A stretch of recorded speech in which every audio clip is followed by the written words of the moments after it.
The Battle of Plataea in 479 BC is usually framed as the final great land victory that saved Greece from Persian conquest. That description is true, but incomplete.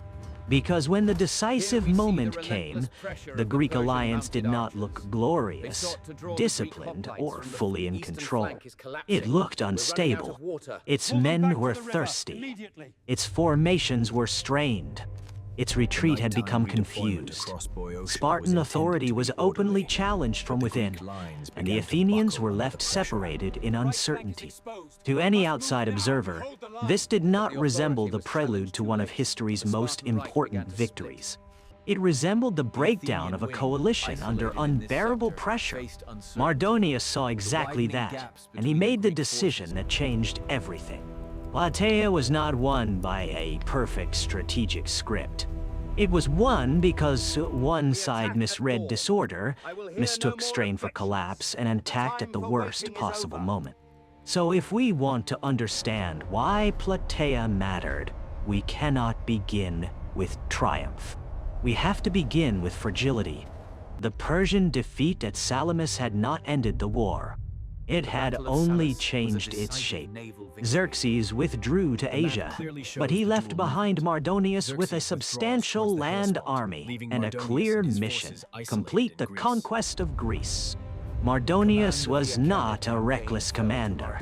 He understood that military victory did not always require direct annihilation on the battlefield. Greece was a coalition of independent city-states with different priorities, fears, and rivalries. If that coalition could be fractured, Persia might secure victory through political separation rather than pure force. Athens was the obvious target. It had suffered immense destruction, but it also remained the naval core of the Greek alliance. If Athens could be persuaded to break away, the alliance would lose cohesion at its most important point. So Mardonius made a calculated offer. Through Alexander of Macedon, he proposed generous peace terms. Persia would guarantee Athens' safety, help rebuild what had been burned, and even support future expansion. For a city reduced to ruins, this was not a trivial temptation. It was a strategic test of whether destruction had weakened Athenian resolve enough to open the alliance from within. Athens answered with total refusal. Their stance was absolute: no peace with Xerxes while even one Athenian remained alive. That refusal was not symbolic. It was enforced with extreme severity. When Lycides, an Athenian counselor, suggested the Persian proposal should at least be considered, he was stoned to death. His family met the same fate at the hands of enraged women. That episode reveals something essential about the Greek position at this stage of the war. This was no longer simply about policy. It had become existential and emotional. Persian rule was not seen as a political arrangement. It was seen as desecration, humiliation, and enslavement. But Athenian determination created another problem. Sparta still hesitated. Its leadership was occupied with religious concerns and defensive preparations at the Isthmus of Corinth, concentrating on protecting the Peloponnese rather than confronting Mardonius directly. Athens understood that if Sparta remained passive, Greece's survival would become impossible. So the Athenians issued their own threat. If Sparta would not march, Athens could evacuate entirely, fleet and population alike, to southern Italy. That would leave the mainland exposed and make any land-based Spartan defense strategically hollow. This forced Sparta into movement. Once the Spartan leadership understood that a passive defense could not work if Persia dominated the sea, hesitation became untenable. 5,000 Spartan citizens, supported by a much larger allied force, were sent north. That march did more than assemble an army. It brought into being a coalition under pressure, united by necessity but still carrying deep internal tensions. Those tensions would matter greatly once the battle began. When the armies entered Boeotia, Plataea became a confrontation between two political orders that could not coexist. For Mardonius, the objective was clear. He was not merely preserving Persian prestige after Salamis. He was attempting to complete the incorporation of Greece into the Persian imperial system. If he succeeded, Greece would no longer exist as a collection of independent polis guarding their autonomy. It would be subordinated to imperial authority, and Mardonius would likely stand at the center of that new order as its governing power. This gave the Persian side a distinct strategic logic. Persia represented hierarchy, incorporation, and durable imperial administration. From that perspective, Greek resistance was not just military opposition. It was refusal to accept a place within a larger world order. The Greek side saw matters very differently. They were not fighting to expand an empire or even to preserve a single unified state, because no such Greek state existed. They were fighting to prevent absorption, the destruction of temples, the burning of Athens, and the memory of invasion had transformed the war into a defense of political independence and civic identity. That is why Plataea cannot be reduced to a normal territorial battle. The Greeks were not merely defending land. They were defending the continued existence of their way of life. Persian success would not simply redraw borders. It would alter the political meaning of Greece itself. And yet, once both sides faced each other, the battle did not unfold as a dramatic immediate collision between ideals. It became a contest of position, terrain, logistics, and patience. The Greeks understood the danger of the Persian cavalry. If they committed too far onto open ground, they could be worn down and destabilized before hand-to-hand fighting even began. So they held close to the foothills near Mount Cithaeron, where rough ground limited the Persian mounted advantage. Mardonius, meanwhile, did not need to rush. If the Greeks stayed in difficult terrain, he could pressure them over time. That pressure did not need to break them physically at once. It only needed to make their position unsustainable. So the days before the decisive clash were marked by tension rather than spectacle. Neither side wanted to grant the other a favorable engagement. Beneath the grand ideals of freedom and empire, the battle was narrowing into a harsher reality. Whichever army lost access to water, discipline, or confidence first might lose everything. Pausanias, commanding the Greek alliance, had one overriding concern: avoid being drawn into open ground where Persian cavalry could dominate the engagement. His solution was cautious, but logical. Keep the army near terrain that disrupted cavalry movement and force Mardonius into frustration. Mardonius responded with a methodical use of cavalry pressure. Persian horsemen repeatedly struck exposed elements of the Greek line, launching javelins and arrows, testing cohesion and gradually increasing strain. This was not just harassment. It was a way of turning position into exhaustion. During one of these engagements, the Greeks managed to kill Mecistius, the Persian cavalry commander. His death mattered. It boosted morale among the Greeks and proved that the Persian mounted arm was not untouchable.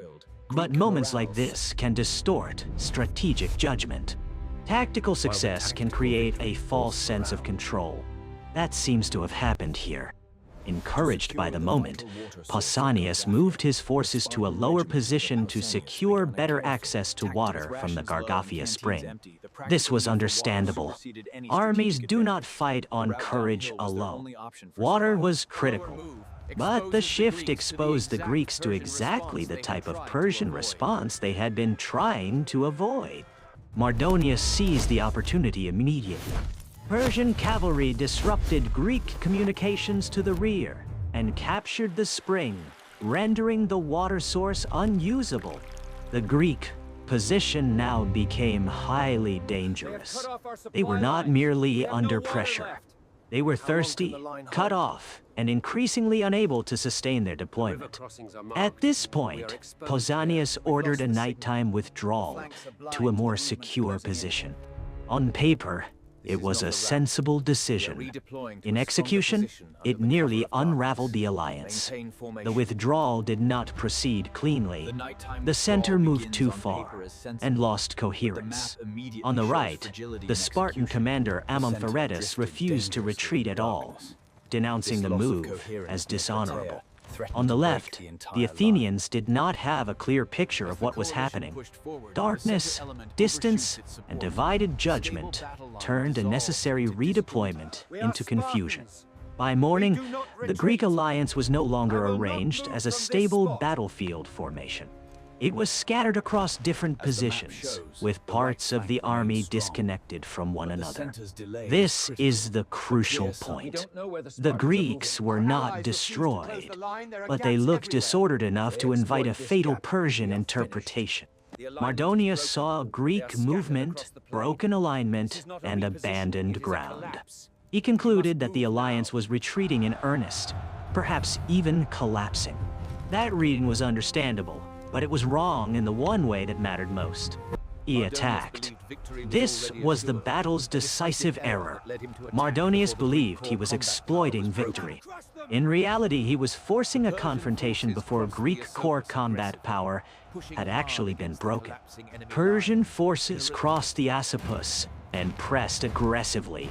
The Athenians became engaged with the Thebans, who supported Persia, while the Spartans and Tegeans on the right absorbed the main Persian assault. The Persians still had significant pressure at range. Their missiles created real danger. For a time, the situation remained uncertain, and the battle shifted into the form most favorable to the Greeks: close combat. Whether one emphasizes the omens Pausanias awaited or simply the timing of the charge, the essential development is clear. The Tegeans advanced, the Spartans followed, and the engagement closed.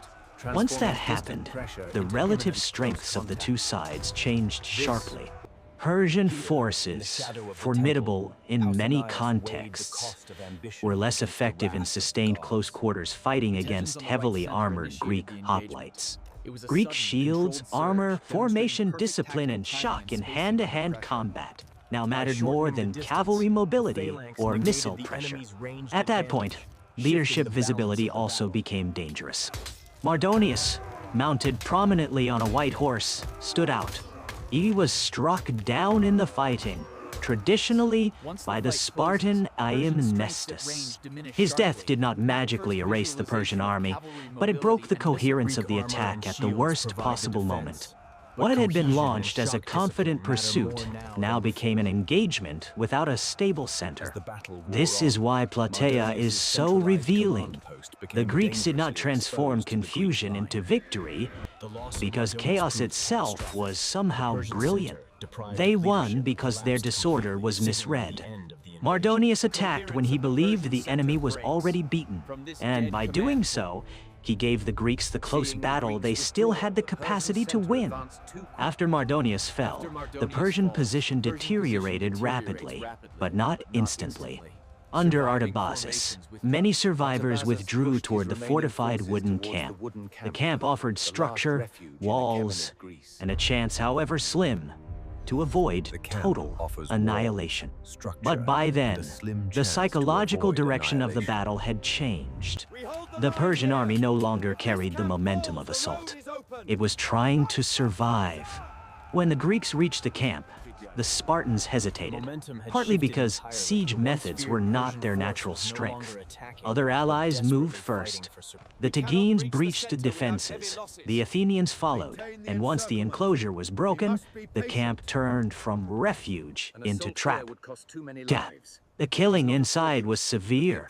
In enclosed space, with routes of escape limited and morale already damaged, Persian resistance collapsed into chaos. Ancient casualty numbers are unreliable, but the scale of the disaster is not in question. Plataea ended in massacre inside the camp. The Greeks remained afterward to bury the dead, honor the fallen, and divide the spoils. But the campaign of retribution continued. Thebes, which had aligned with Persia, was attacked and besieged until it surrendered its leading pro-Persian figures. At roughly the same time, Persian forces also suffered defeat at Mycale. Taken together, these defeats ended the immediate Persian threat to mainland Greece. The invasion project that had once seemed capable of crushing Greek independence was finished. But the most important part of Plataea is not simply that Persia lost. It is how Persia lost. Mardonius was not defeated because he was weak. He was defeated because he thought the enemy was weaker than it truly was. His strategic confidence outran his tactical judgment. For the Greeks, by contrast, Plataea was not a pristine victory. It was uneven, pressured, and alarmingly close to failure. Their lines were strained, their movement confused, and their alliance internally unstable. Yet, they endured one crisis longer than Persia, endured one miscalculation. Conclusion: Plataea decided that Greece would not become part of the Persian imperial order. In that sense, it stands as one of the foundational military outcomes of the ancient world. But it should not be remembered as a simple story of heroic inevitability. It was not inevitable. The Greek alliance came close to operational breakdown. Persian cavalry pressure worked. Greek coordination faltered. Water became decisive. Internal dissent mattered. The outcome turned not on perfect control, but on who failed fatally first. That is what gives Plataea its real historical force. It reveals that decisive battles are not always won by armies that look strongest or most coherent from beginning to end. Sometimes they are won by armies that remain just intact enough to punish the enemy's wrong assumption. And the irony did not end there. Once Persia's threat receded, the alliance that had preserved Greek freedom began to fracture. Sparta and Athens, united by necessity against invasion, would not remain united in peace. The very world saved at Plataea would soon descend into rivalry and internal war. So Plataea ended one struggle and prepared the ground for another. That is why it remains so important. Not just as a victory, but as a study in pressure, misjudgment, political meaning, and the thin line between disorder and collapse.